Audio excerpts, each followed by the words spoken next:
வணக்கம் மக்களே. ஸோ இப்போ நம்ம கையில் ஒரு சூப்பரான ஒரு மாடல் இருக்குது, கூகுள் பிக்சல் 10. ஸோ இதை பற்றி ஒரு டீட்டெயிலான ரிவ்யூ அண்ட் இந்த மாடல் வந்து எப்படி இருக்குது, டே டு டே லைஃபுக்கு ஓகேவா, கேமரா ஓகேவா, முக்கியமாக இந்த ப்ராடக்ட் வந்து கேமராக்காக தான் வாங்குறாங்க, இது எல்லாமே வந்து இந்த ப்ராடக்ட்டில் நல்லா இருக்கா, இல்லை இதில் வேறு ஏதாவது வந்து குறை நிறைகள் இருக்கான்னு சொல்லி டீட்டெயிலாக நம்ம இந்த ரிவ்யூவில் பார்த்துடலாம். So stay tuned. ஸோ இந்த டிஸ்பிளே பார்ட் பார்க்கும்போது 6.3 இன்ச் டிஸ்பிளே கொடுத்துருக்காங்க. ஸோ அது ப்ரொடக்ஷனுக்காக Corning Gorilla glass with dust கொடுத்துருக்காங்க. அண்டு பேக்லேயுமே கிளாஸ் தான். அண்டு சைடு ஃப்ரேம் எல்லாமே நமக்கு வந்து அலுமினியம் ஏரோஸ்பேஸ் அலுமினியம் கிரிட்டோடு வந்திருக்கு.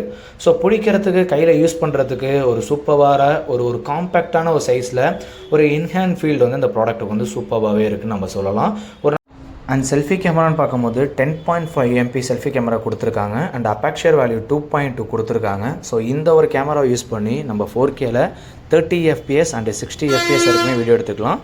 அதில் எடுத்த வீடியோஸ் நான் ஷோ பண்ணுறேன். ஸோ சன்லைட் இருக்க இடத்துல வந்து நல்லாவே பிரைட்டாக ஆட்டோ ஃபோக்கஸ் ஆகி நம்ம ஃபேஸ் வந்து கிளியராக காட்டுது. சன்லைட் இல்லாத இடத்துல கொஞ்சம் பேடாக பர்ஃபார்மன்ஸ் பண்ணுது லோ லைட். அண்ட் செல்ஃபி கேமராவில் ஃபோட்டோ சூப்பராக இருக்குது. ஸோ ரியர் கேமராவில் எடுத்த வீடியோ ஃபுட்டேஜும் அண்ட் ஆல்சோ வந்து சம் சாம்பிள்ஸ் ஃபோட்டோஸும் போடுறேன். அதை பற்றி ஸ்பெசிஃபிகேஷன் உங்களுக்கு நான் கிளியராக சொல்கிறேன்.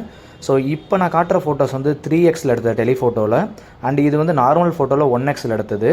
அண்ட் நெக்ஸ்ட் இருக்க ஃபோட்டோ நார்மல் ஃபோட்டோலேயே 3xல் எடுத்தது. அதுக்கு அடுத்து இருக்க ஃபோட்டோ வந்து டெலிஃபோட்டோவில் 3.5 வச்சு எடுத்தது. அண்ட் அடுத்து வந்து டெலிஃபோட்டோவில் வந்து 4x வச்சு எடுத்தது. ஸோ பர்ஃபார்மன்ஸ் வைஸ் அந்த நம்ம கேமரா பார்க்கும்போது ஸோ ரொம்ப மீடியம் பர்ஃபார்மன்ஸ் தான் தெரியுது. ஒரு 80,000 ரூபாய்க்கு மதிப்புள்ள ஒரு smart phone. So rear camera பார்க்கும்போது மொத்தமாக 3 கேமரா கொடுத்துருக்காங்க. 48 MP வந்து main camera, and telephoto camera வந்து 10.8 MP வந்து டெலிஃபோட்டோ கொடுத்துருக்காங்க. அதை 5x வரைக்குமே நம்மளால் ஜூம் பண்ணி எடுத்துக்க முடியும். அண்டு அல்ட்ரா வைட் ஆங்கிள் வந்து 13 MP. அந்த சாம்பிள்ஸ் வீடியோஸ் எல்லாமே ஃபோட்டோஸ் எல்லாமே போட்டிருப்பேன். ஸோ என்னையை பொறுத்த வரைக்கும் ஒரு 80,000 ரூபாய்க்கு இந்த ஸ்மார்ட் ஃபோன் கேமராவில் வந்து ஃபுல்ஃபில் பண்ணியிருக்கான்னு கேட்டால் டெஃபினட்டாக கிடையவே கிடையாது. ஏன்னா அதில் இருக்கிற ஒரு ஃபோட்டோஸு நம்ம வந்து வேறு ஒரு பிராண்டு போனோம்னா ஒரு 30,000 ரூபா கொடுத்தாலே தாராளமாக இந்த அளவுக்கு நம்மளால் வீடியோஸ் எடுத்துக்க முடியும், ஃபோட்டோஸ் எடுத்துக்க முடியும். ஸோ இது என்ன ப்ராசஸர் யூஸ் பண்ணியிருக்கான்னு பார்த்தோமா, அவங்களோட ஓன் ப்ராசஸர் தான். Tensor, Google tensor G5. So அதில் நான் மல்டி டாஸ்கிங் கேம் எல்லாமே விளாண்டேன். ஒரு பப்ஜி, ஃப்ரீ ஃபயர் இந்த மாதிரி எல்லா கேமே விளாடும் போது ஒரு சில இடத்துல வந்து லேக் இஷ்யூ ஃபேஸ் பண்ணேன். அண்ட் நான் ஒரு லாங் ரன் ஒரு 30 மினிட்ஸ் ஒரு 45 மினிட்ஸ் நான் லாங்காக அதை ப்ளே பண்ணும்போது டெஃபினட்டாக ஹீட் இஷ்யூ வந்து எனக்கு நிறைய வந்து ஃபீல் ஆச்சு. ஸோ ஒரு 80,000 ஒரு ஃப்ளாஷிப் லெவல் ஒரு ப்ராசஸரில் ஹீட் இஷ்யூ டெஃபினட்டாக வந்து கூகுள் இந்த இடத்துல வந்து ஒழுங்காகவே பண்ணல. அந்த ப்ராசஸர் வைஸில் அந்த ஹீட் இஷ்யூ ரொம்ப அதிகமாகவே இருக்குது. ஒரு 40 நிமிஷம் நீங்கள் கண்டினியூ விளாடும் போது உங்கள் கையிலேயே அந்த ஹீட் இஷ்யூ வந்து உங்களுக்கு வந்து ஃபீல் ஆகுது. பார்க்கும்போது 4970 mAh பேட்டரி. ஸோ அந்த பேட்டரி வந்து நான் ஒரு 12 மணி நேரம் நான் நல்லா ஹெவியாக யூஸ் பண்ணோன்னே எனக்கு வந்து சார்ஜ் வந்து டவுன் ஆயிடுச்சு. இது சார்ஜ் பண்ணுறதுக்கு வந்து 30 வாட்ஸ் சார்ஜர் வந்து கொடுத்துருக்காங்க. ஸோ 30 வாட்ஸில் வந்து எனக்கு இந்த பேட்டரி ஃபில் ஆகிறதுக்கு வந்து 1 மணி நேரம் 30 செகண்ட் வந்து சாலிடாக ஆயிடுச்சு. அண்டு உடனே வந்து பேட்டரியுமே ட்ரைன் ஆகிறதுமே ரொம்ப குயிக்காகவே இருந்தது. ஸோ எதுலையுமே இந்த ப்ராடக்ட் வந்து ஒரு 80,000 ரூபாய்க்கு கொடுக்குற ஒரு மணிக்கு ஒர்த்தே கிடையாது இந்த ப்ராடக்ட்.